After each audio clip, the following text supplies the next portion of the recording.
We're all tied up 1-1. Octalysis versus Team Freedom. The winner gets the number 3 seed in the playoffs next week. The other one goes to number 4 right now.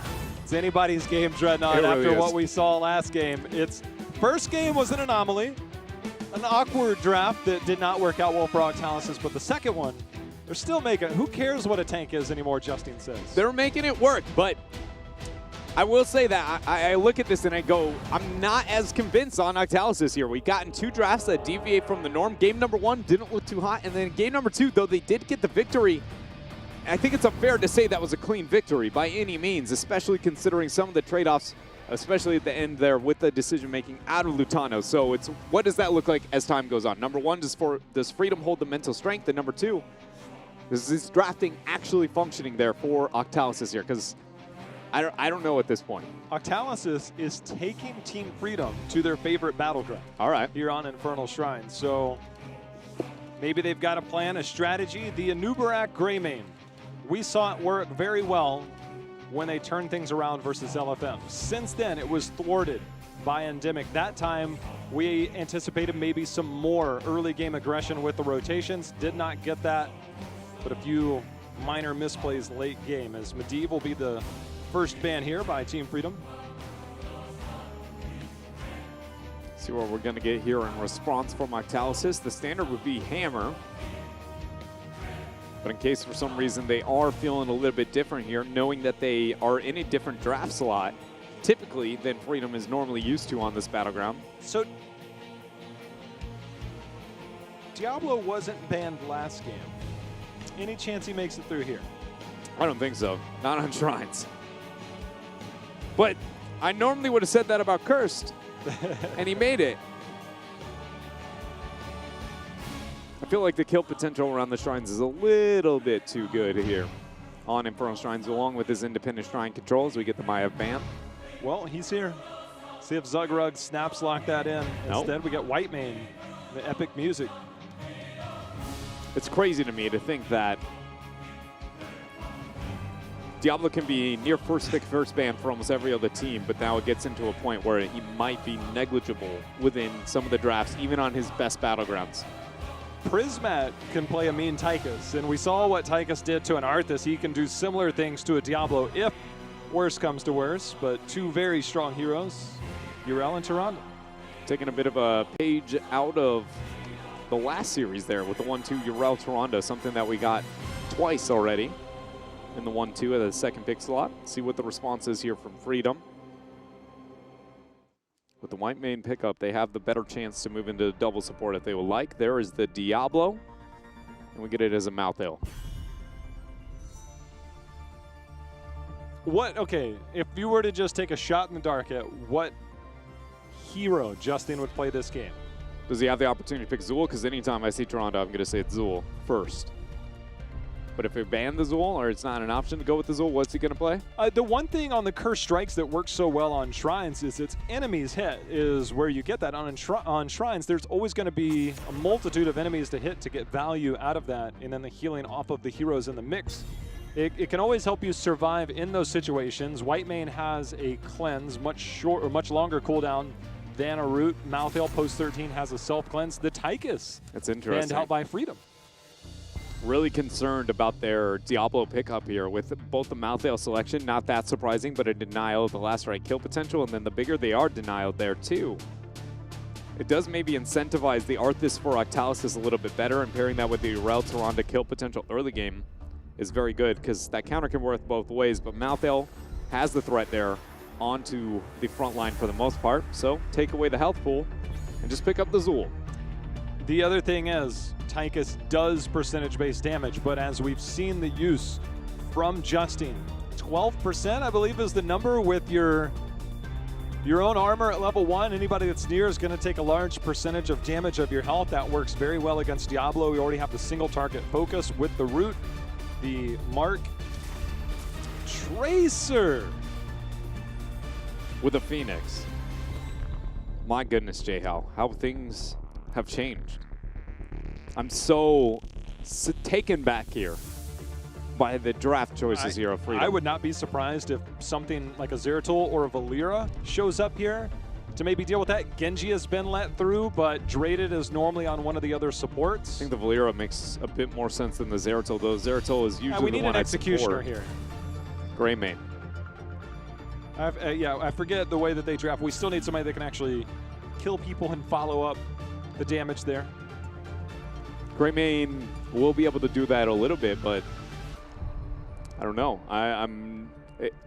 It's tough when looking at the drafts of Octalysis because they deviate so much. They do have the Zul and the Tyrande to make up for some of the wave clear problems, and they are dominating in the wave clear, which I think is a very, very important element here for Octalysis, the fact that they are in control of the wave clear for the most part. They, I think, need that to feel very comfortable. But the Tracer, I'm still really taken back. It's hard to hit the Zul combo realistically onto the Tracer, but is that really going to make up for her weak health pool in the Whitemane Zeal focus that is going to be necessary on top of her to make her high impact?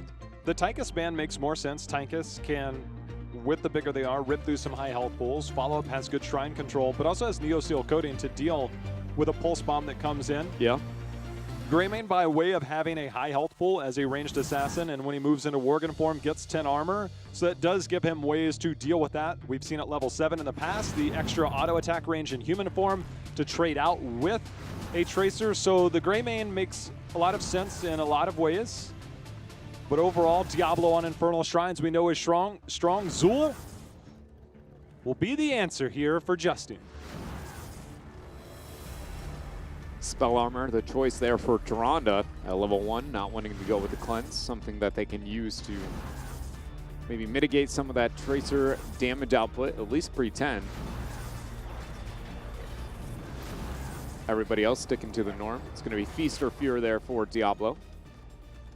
I wonder how aggressive we'll see Octalysis be in the earlier part of the game with the Greymane, because you can get the root. You can get the bonus % damage. Bit of miscommunication there. But Greymane, when he hops into Worgen form, you throw a cocktail, you hop in, you press E, and then you start to go to town. Will they be willing to commit? The damage coming out from Yoda significant here. Shadow Charge goes through. Nasmus in a bad spot for a moment, able to kite away and heal up out of that one. Huge advantage here to the first lane situation for Octalysis. Lutano able to get one dismount there onto Buds with the rotation down. And so let's see how much better I feel like this is going to look now, again, with that wave clear advantage. Tracer trying to hold her own to pull off. So you see Collusion end up dropping one Q over, get the Zeal passive, and maybe throw out a little bit of damage. The wave clear of this rotation is heavy. They're already splitting Greymane off to start the camp on the left. See if that warrants maybe an early invade or maybe just taking that neutral camp at the bottom while Team Freedom will be left to deal with a lot of this. So you do get the camp control. You also get some minor experience off that. Justin just missing out on being hit in the wall there for Zugro. I wonder if there's any justification for deviation in the Diablo build just to have better threat onto a front line. It's interesting because, like, when you think of like things like the Devastating Charge, the percentile damage onto higher health pools makes more sense, but at the same time, it's like, is there another option for that kill potential here? As we see the Bone Prison used, Lunar Flare a little bit late there. That will be changing once we see level 4. The main reason that was a problem is just purely on the triple blink there from Tracer. It always brings up an interesting decision. If you are the Tracer, you either have to use blink charges to get out of range of potential follow-up, or your recall. And your recall has been nerfed so many times that that should be a last resort. If needed, it will be there, but that just opens up an opportunity seconds later, depending on how aggressive you want to be. So it's always a tricky thing as Tracer players of how much are you willing to commit, how much can you stay within there, and assessing the situation in a very rapid time, because if you get caught anywhere within range, you're a dead Tracer. So decision-making from Lutano, he'll have to have a very good eye on the landscape around him to make some very difficult decisions at times. Yeah, I very much agree. The Tracer in this type of composition has a tough time. Back in the day, Tracer was maybe the answer to Zul, but now I would say Zul is the answer to Tracer due to that recall nerf. When I say that, I mean recall nerfs, sorry. But quite a bit there. Both teams willing to pick up their Shamans at near identical timing, but Freedom, a bit of an upper hand with their Impalers pressuring in this downtime. If we have our very first Shrine, Lutano still with Nasmus, going to maybe wait on the side. He does have a Pulse Bomb available if anybody makes their way up towards top. And it looks like they're actually not even going to show any interest. Yeah, we've seen similar situations like this before, but the sieging capabilities of Team Freedom, a Malthael and Tracer, does not exactly scream to me early sieging in any form or fashion. So right now, they're just going to warrant a response from Octalysis, while Greymane will work that way down. Phoenix has showed bottom, Malthael showed mid, so now Octalysis can spread their resources between the mid and bottom and not give up too much XP here, Dread. Octalysis, though, have a pretty effective response so far as we see the Pulse Bomb actually being used there. With Flare going to land is the knockback coming out onto Goku. Zugrug is just fine, though, as the Shaman just now getting dealt with there. Punisher picked up here for Octalysis and bottom. And overall, Octalysis, though Freedom was the one backing out of the objective, that's a compositional struggle, which is why they got that adjustment in the early game, not willing to deal with this. But Octalysis had a great response, so right now they're winning on all fronts, though it's not major. They very much are kind of eking ahead. There's a lockdown. Nice cleanse used there by Collusion. Zugrug will get that over. If Octalysis had minions here, they might be able to commit to this fort, but taking down that Punisher rapidly. Infernal Shrines, Dreadnought, there's always people that question some of the decision-making. Team Freedom, they're one that they play heavily around rotations and around this map. They're basically taking a 50-50 shot that the next shrine will be top or mid. And if it is top, they've already prepped that next one. They play for the long game, and that's something they do differently than other teams. When they concede, we see it done differently, right? We see teams that will hard push a lane and then set up the future pushes, the chip damage that we see from Team Freedom. So it's never really, oh, we gave up too much. They're down one tower cumulatively, and that's it. It's always interesting, Team Freedom's approach here to Infernal Shrines. Because you are right. It seems so focused on the future that you almost wonder, depending on the time frame, did they forget about now almost, right? And sometimes it becomes this beautiful orchestra where it kind of all comes together and accumulates to this beautiful, lethal opportunity from them.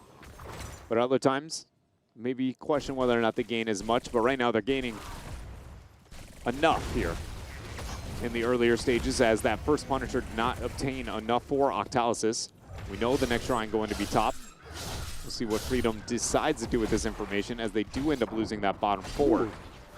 That's the amount of damage that really jumps up. And 250 versus 1250, I'll take my odds on the 1250, but this does set up. If Team Freedom gets to level 10, they get the next Punisher. That's a guaranteed fort. So they can find their advantages in multiple ways. We've seen this before. The Starfall with the Skeletal Mages. See if we get the Poison Nova, though, here. Is that still being decided upon for Justin? It's going to be Skeletal Mages.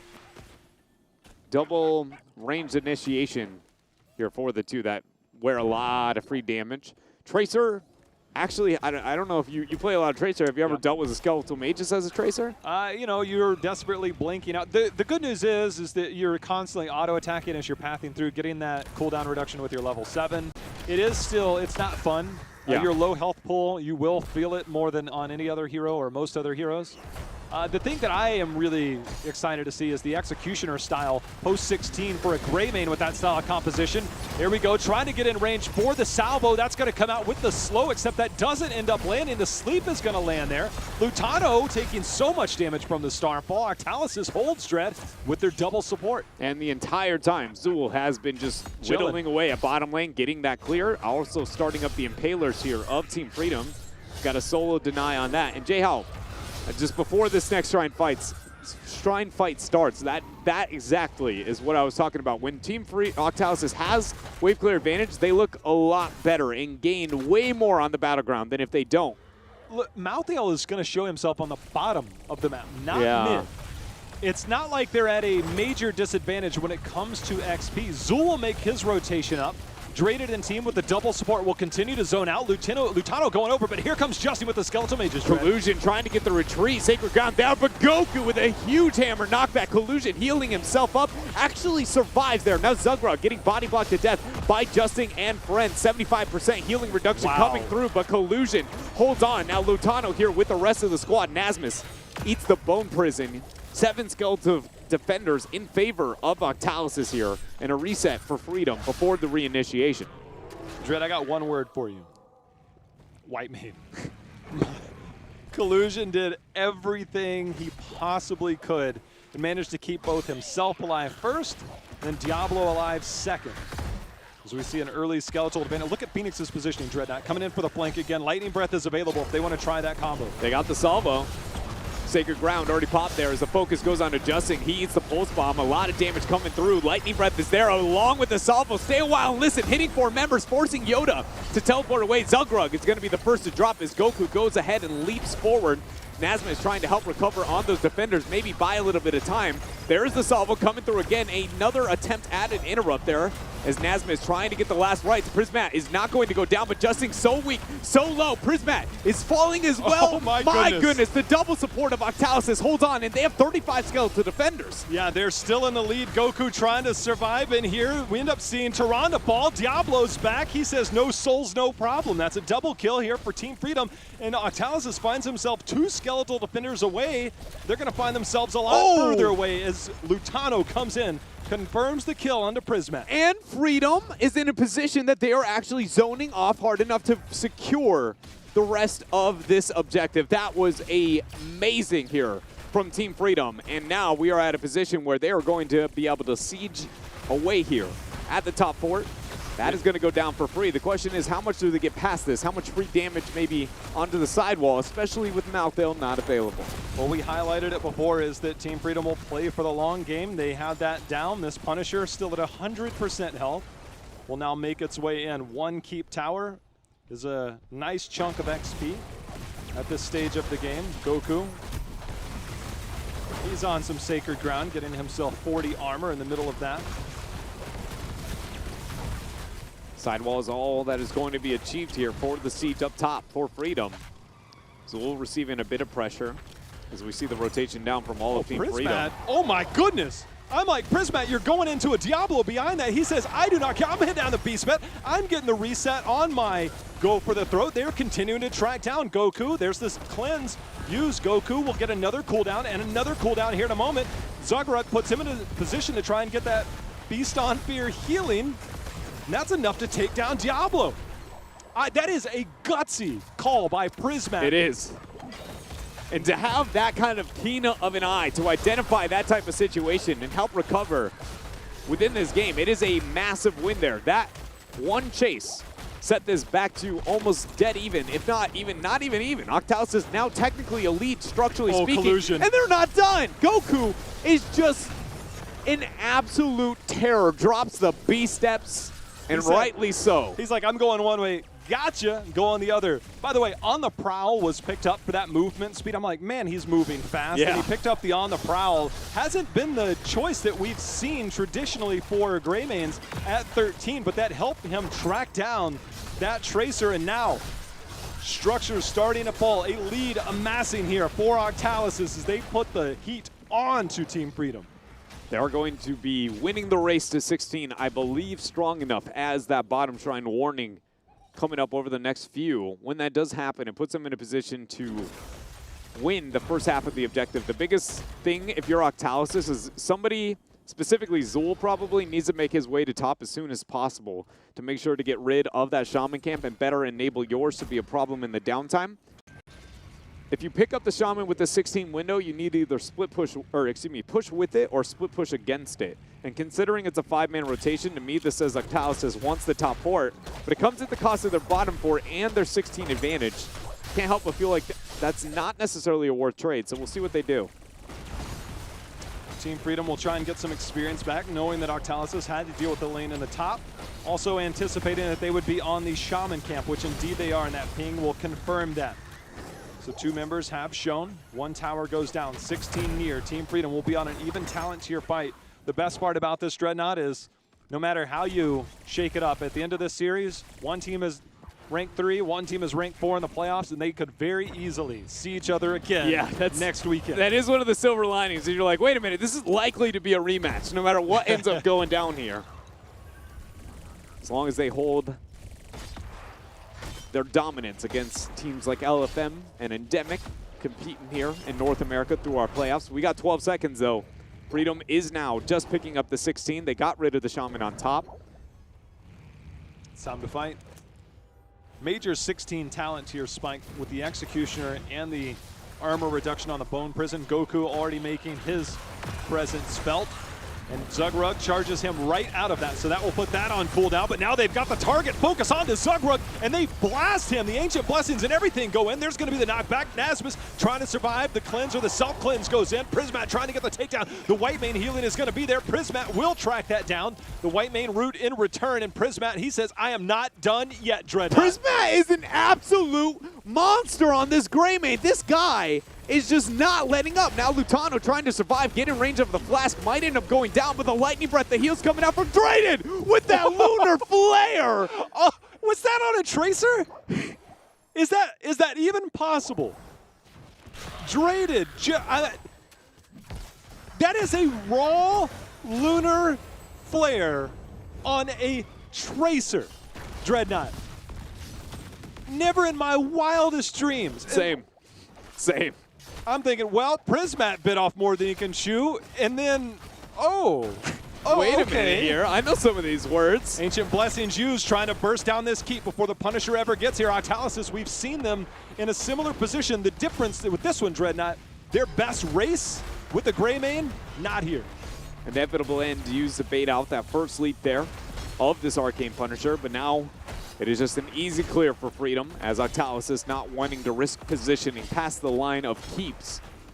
Back out, look for the Impalers themselves over mid, winning the race to 20 significantly, and now we have to start asking our question is where in the future does Freedom find that realistic, same talent-tiered fight? They have Impalers both on mid and bottom as an option, but when it comes to the Shamans, 20 on theirs, a minute and 20 when looking at Octalysis' despawn. So overall, either their camp or a deep invade pre-mid Impaler would have to happen. And if that's the case, it's a little bit too late now here for Freedom. Well, they're making their moves in here. They've got vision. That's also the dismount onto Diablo. Justin, got to be careful. Goku will get the knockback. They didn't confirm that. Here comes the salvo. Lightning breath. But the lightning breath, is it enough to help confirm the damage? Justin stays alive. The counter kill onto Diablo. Goku surviving for now with 40 armor in there. Prismat goes in again, confirms a kill. Goku staying alive with all of that armor. Yoda's going to go down in a moment. That's 4 members down on the side of Team Freedom. And Lutano, Goku comes over trying to track down another.